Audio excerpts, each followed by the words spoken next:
I'm no tech genius, but I knew if I wanted my business to crush it, I needed a website now. Thankfully, Bluehost made it easy. I customized, optimized, and monetized everything exactly how I wanted with AI. In minutes, my site was up. I couldn't believe it. The search engine tools even helped me get more site visitors. Whatever your passion project is, you can set it up with Bluehost. With their 30-day money-back guarantee, what do you got to lose? Head to Bluehost.com. That's BLUEHOST.com to start now. Now, is she alive or dead? Dead. Because I'll tell you, the first thing that I'm getting is the two of you in the 1920s on a tennis court. Either sisters or best friends, both of you athletic. It could be somewhere wealthy because this feels like Newport, Rhode Island. Wow. Okay. That's all I'm going to get for now. But That's so you funny may because want. I found pickleball a couple of years ago and I'm obsessed with pickleball. So I wonder if that's why See, it felt so natural to play. Now, that's one of the things that I love because you didn't tell me that. Yeah. And this past life just came up in the middle of stuff. And because it was frankly a very benign past life, I felt like I could share it a little bit in public. If I'd seen something desperate, traumatic, you would not have gotten that from me on the air because you weren't prepped. Yeah. See that difference? Do you ever feel like no matter what you do, it's not good enough? Like perfectionism is the only standard, yet you're still left feeling behind. Perfectionism keeps us stuck. It robs us of our peace, our joy, and our freedom to just be. That's why I created Beauty of Imperfection, Good is Enough, a guided workbook to help you let go of the pressure, quiet your inner critic, and start celebrating progress over perfection. Inside, you'll find journaling prompts, tools that remind you your worth has never depended on being perfect. It's time to embrace the beauty of imperfection because good really is enough. And let me remind you, you are always worthy. You already are. Get your copy today.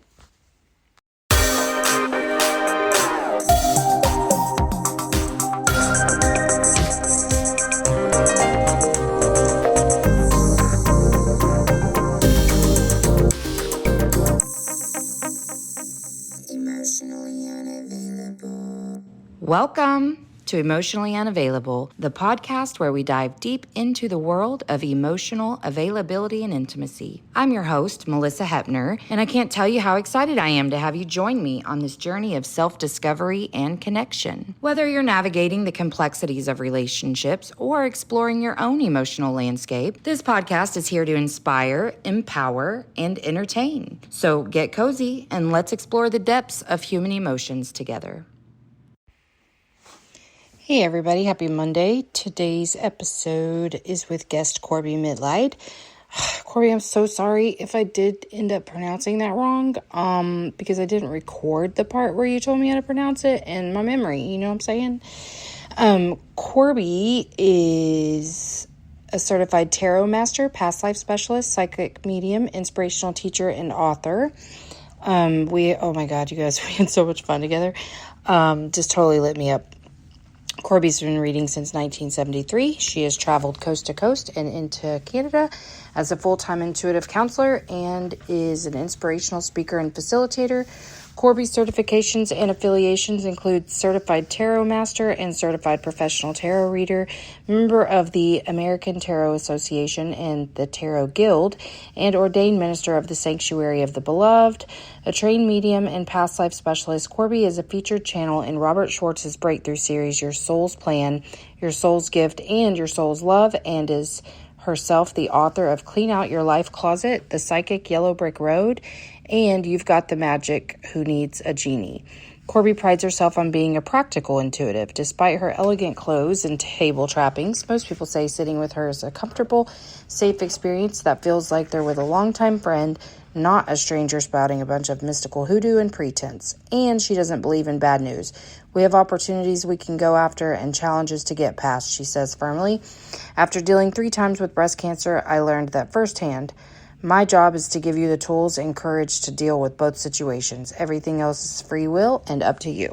So, I have people like Corby on just as like an addition to what you may already be doing for clarity in your life, either emotionally or spiritually. And, mama's into the woo. So I also like to learn more. I'm a student of life. And I don't know, I guess I'm getting more comfortable with saying, like, really, this show is about me. It really is because, it started as one thing and has really turned into following my journey. And I'm wanting to learn from everyone I have on here and connect. And I think that's why I've had trouble with a couple people, just because it was like, oh, honey, if you're trying to like come at me from your ego and not a place of connection, that's probably just not going to work. But anyways, I love Corby. And I was lucky enough to get a copy of her stuff for free. So I really appreciate that too. I will make sure to include her links in the show notes. So make sure that you check that out. I'm going to include website, Insta, YouTube, and let me see. Yeah, so the website should have links to her books and stuff. So, all right, I guess that's it for me. I love you. I hope you're doing well. As always, please be patient with the ads because they help Mama out. But if you hate them, you may subscribe to the Patreon. The ad-free tier is only $5 a month, and you help me out tremendously. There are other options, $3 just to become a friend of the show, so show your support and support this mission that we're on to make the world a better place. $10 option will get you my monthly workbook included into that tier. And there's a $30 option so that if you want to advertise something on my show, you will get all those other benefits and some free ad space. Well, free, with your $30 tier. Anyway, that's all. Love you. Have a magical Monday. Here's me and Corby.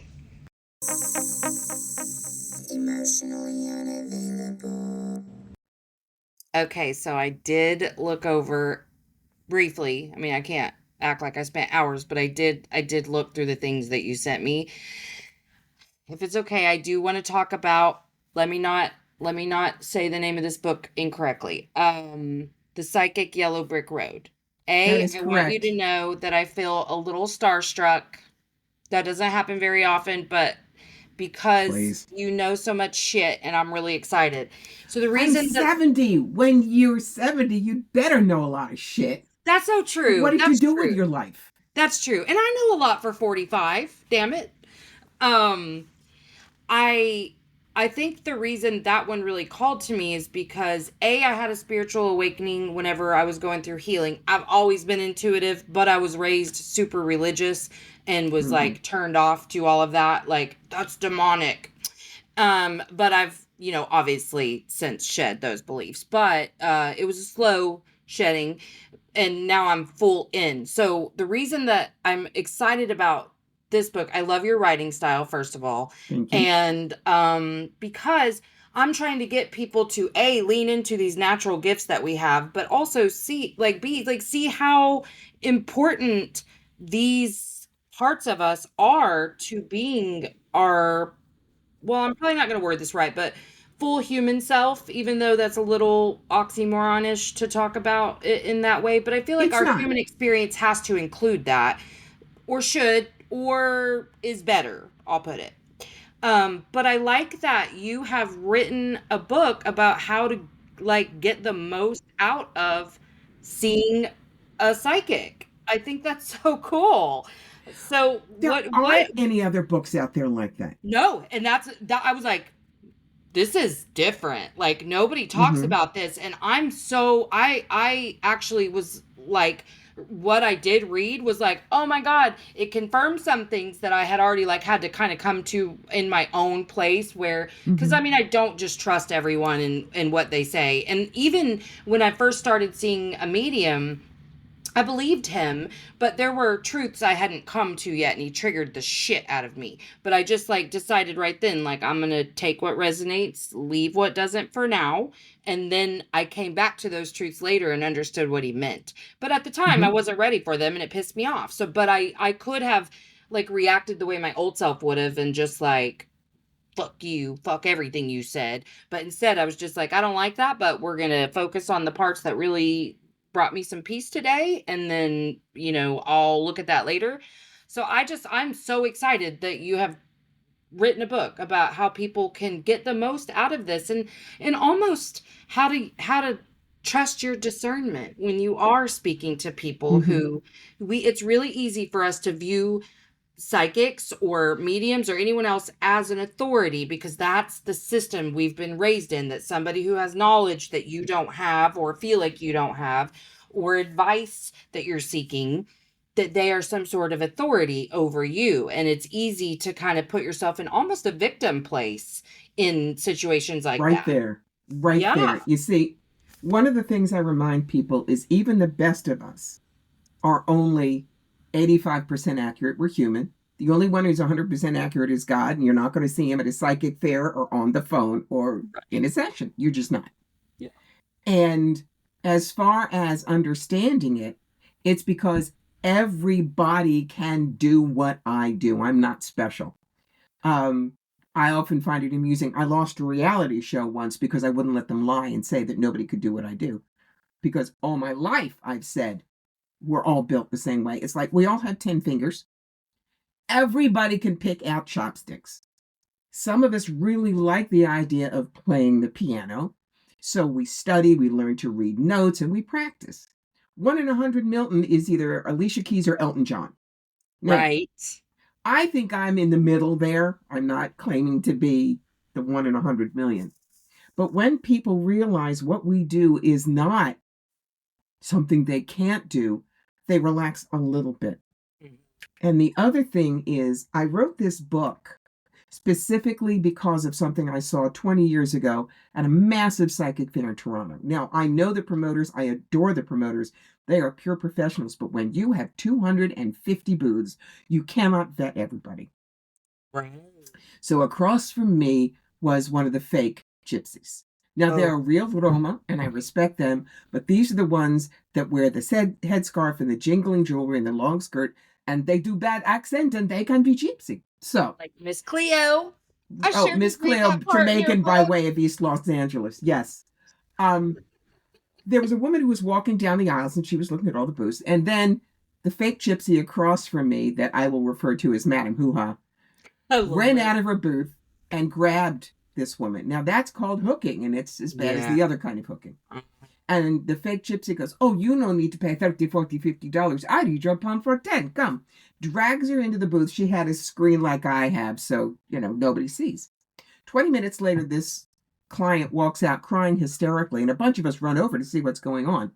The gypsy had said, "Oh, you have a family curse. How many in your family? 4? You have dog? $50 every family member, 25 for dog. He's small, we fix."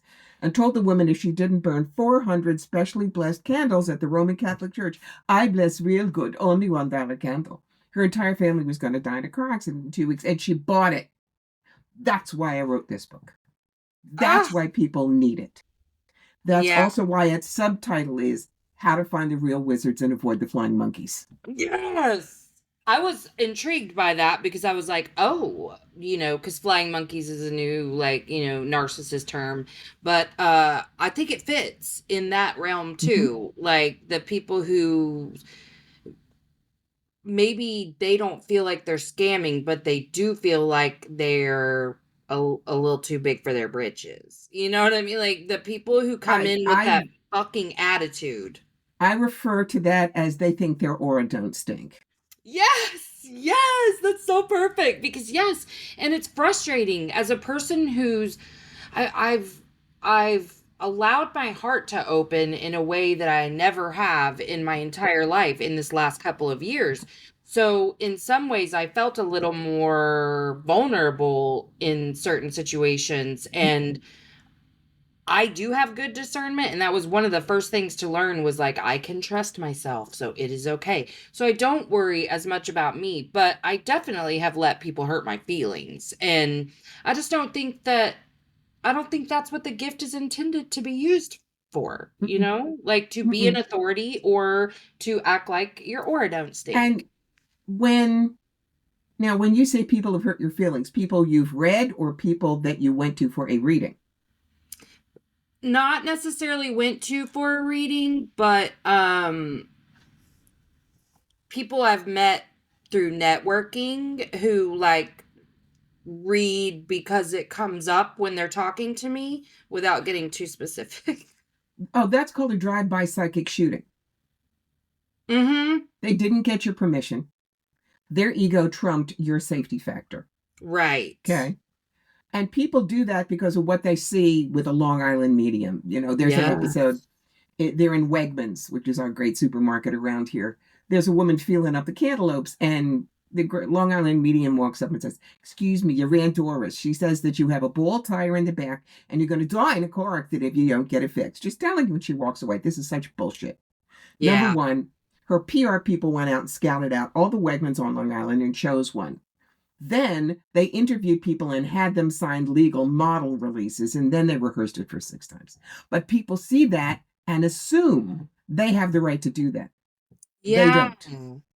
This is why I teach people, if anyone comes up to you and says, "I have a message for you," you are going to say, "Please stop. I do not want it, and I do not accept your information." And if they hassle you, you go find the manager and have them thrown out.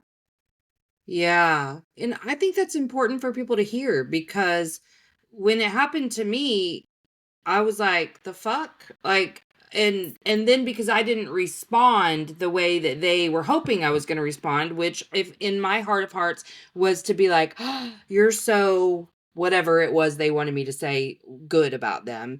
And that wasn't my response, because I was like, wait, what? And I'm so open to mediumship and all kinds of intuitive abilities, but like, can you ask first, please? Like, can you, like, because if you do, I mean, I've even asked people who were coming on my show, like, you know, if you feel like reading me while you're here, that's fine. I mean, I don't care, but the way it was done was just inappropriate. And I was like, I don't like that now this whole interaction is jacked up because you just did that. Yeah. But you know, it even happens to us intuitives at psychic fairs. The classic I use is Little Dancing Raccoon. No, she's not a real person, but she's the glurpy purple with the angels kind that says, "Hi, my name is Little Dancing Raccoon, and here's my spirit guide, Arctic Bear. Let's see what your angels are going to say." I'm sorry, I'm from New York. I'd vomit. So, you know, I'm an A-lister there. At a 4-day show, I'm likely to finish reading 70 people. And at the end of it, my neck hurts, and so I'm doing this. And the Little Dancing Raccoon comes up and says, "I know Reiki, I'll fix it." And I say, "No, thank you." "No, really, I'm good." "I'd appreciate it if you didn't. Just let me back off." Yeah. "You're not very love and light, are you?" "Well, you didn't listen." Yes. You have a right to get in their face when they do that. And if somebody gives you information you don't want, you just look at them and smile and say, "Thank you for sharing. You may think that if you wish," and you go. Can I ask your personal opinion on something? What do you think Probably. about general collective readings that people do on TikTok? I'm on TikTok, and sometimes they're good and sometimes not. For instance, I do a weekly read for the atmosphere, especially the political atmosphere with the Washington Follies, because that is a global. Oh, absolutely. But, you know, just reading your horoscope in the paper, yeah, it's Pisces, but it doesn't take into anything else. Take anything else into account. You're being a cosmic muffin. No. When I do my free reading hour, which I do alternately on Twitch and TikTok, if people say, "Can I have a reading?" I go, "Yes," and I move on. That, all I'm going to give you is vague. If you say, "Please pull a card on my relationship," "Please pull a card on career," "Can you tell me what's going on with my spirit guide? Do I have a message?" Now, those I can direct, and they're fine. I just tell them, I don't want to waste your time or mine with giving you something vague. Yeah. But when they do that, baby, nobody flips cards as fast as I do. In an hour with 150 to 200 people in the TikTok chat, I'll read probably between 40 and 50. Boom, boom, boom. Wow. Well, when you've been doing it as long as I have, it's like going to the gym every day. Well, and you trust what you're hearing and feeling, and and my ego is on the shelf reading a book. Yeah, exactly. Okay, well, I'm relieved to hear that you are on TikTok. I'll be stalking you, but also because I've kind of been like, some of them I really feel, you know, like some of those people that I come across, I'm like, I feel connected. I feel like you know what you're talking about. And then some of them, I've gotten a real dark feeling about a couple where I'm like, I don't know why, but I don't need to know why. I just block them because I don't want to see them again. Well, when you go on there, what you're going to look for is the no bullshit psychic. That's the brand I'm using. And you're not going to see this. You're going to see t-shirt, no makeup. You get to see the office, but I do hide the cat litter box because there are a lot of people on there with the crazy dyed hair and the jewelry up to here so that when they do this, they're jingling, and they'll give you things like, what's the Solomonic key to opening your refrigerator? Don't do that. Yeah. I am much more straight arrow and useful. For instance, the last TikTok video I did was sometimes your intuitive's most compassionate answer is no. And that explained because I'm no tech genius, but I knew if I wanted my business to crush it, I needed a website now. Thankfully, Bluehost made it easy. I customized, optimized, and monetized everything exactly how I wanted with AI. In minutes, my site was up. I couldn't believe it. The search engine tools even helped me get more site visitors. Whatever your passion project is, you can set it up with Bluehost. With their 30-day money-back guarantee, what do you got to lose? Head to Bluehost.com. That's BLUEHOST.com to start now. a woman called me on my Office 9 line, which is my cell phone, crying. I was in the parking lot of the grocery store, and she desperately needed a reading, and she wanted it right now. And where was I located? I said, well, I'm in a parking lot. And she was about an hour and a half north of me. And I said, I really can't do it now. She said all the other psychics always cheated her. They never told her things, or they took her money. I said, well, where are you? Well, I'm in this housing place that social services put me in. And so it was clear that she had been battered or homeless. Her mental state was in the toilet, and she had been taken by so many psychics. Either they took her money or they told her things she did not want to hear, so they didn't tell her the truth. I just said, I'll pray for you, and I hung up and I blocked her. Yeah. Because in the old days, I always had a spare tarot deck in my glove compartment. I could have pulled it out and read her, and I would have turned myself into a pretzel for her, and it would have done her no good or me. Yeah. There are some people, when you are not in a mental state to be clear about a reading and hear it while still maintaining your own sovereignty, is what I'm hearing. Yeah. You don't need a reading. You Yes. just don't. And I feel like if you're in that desperate place where you're trying to get one right here, right now, A, you probably already know the answer, but B, you're looking for somebody to say something very specific, and you're not where you need to be. Like, because, well, That's that right. brings me to a really good place. How do you feel people should enter into that space? What should their expectations be? None. They should have done their research ahead of time.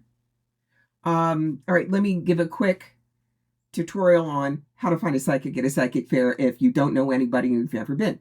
I tell people they have to be good puppies. First thing they have to do is their walkies. They have to go around the psychic fair and just look at the booths, don't talk to any, just get a feel.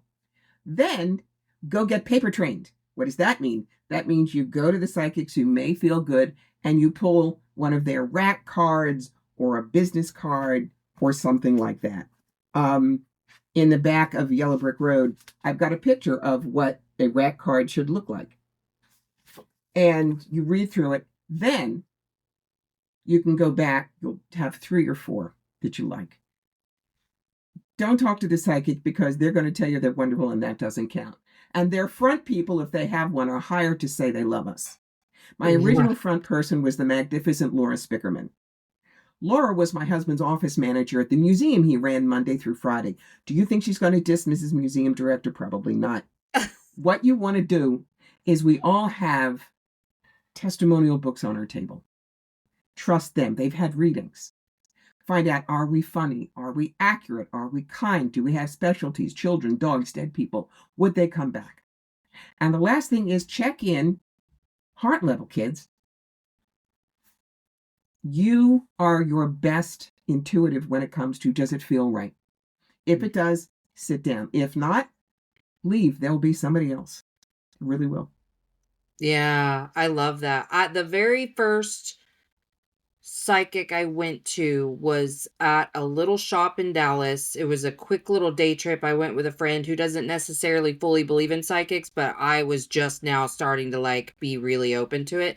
Mhm. It was I got lucky because she was amazing. But then she also paid for an energy healing session that I did with someone else, and she was a complete whack job. Who from the beginning I was like, okay, so you're trying to like, um, she was presenting really just eccentrically, and you could tell that it was for like it was very manufactured, and she was trying to get a certain reaction out of me, and I Mm-hmm. was like, okay, well, that's fine. I mean, I didn't care one way or another, and we left, and that first psychic, like everything that she said has come to fruition, but also she just knew me in a way that was like really intimate, like the Mm-hmm. things that she was saying, it was really cool.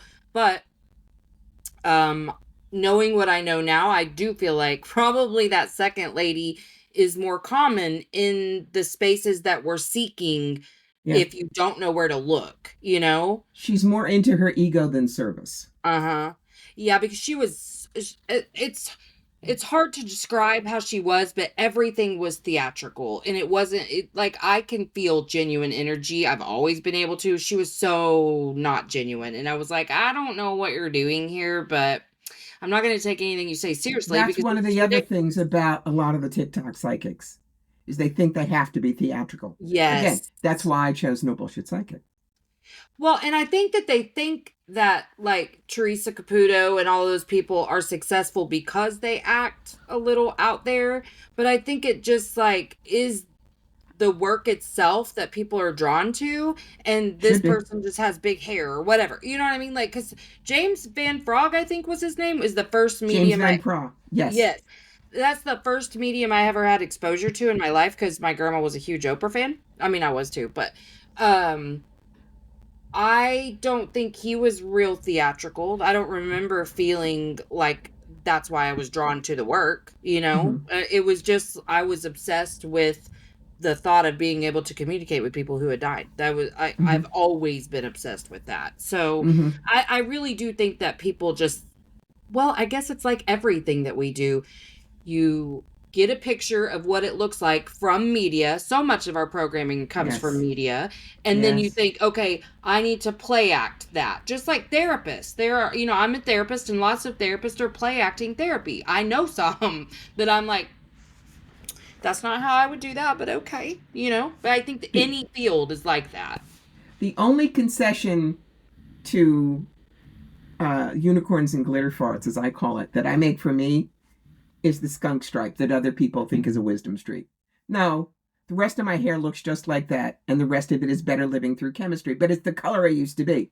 But I leave the skunk stripes because they go, oh, she must be very wise. Well, fine, sit Right. down. Yeah. Especially if you wear it in a certain way and you're like, let me look at my crystal ball. Oh, you're never going to find me doing that. When you sit down with me, first thing I ask you is, what's the most important stuff you want to look at today?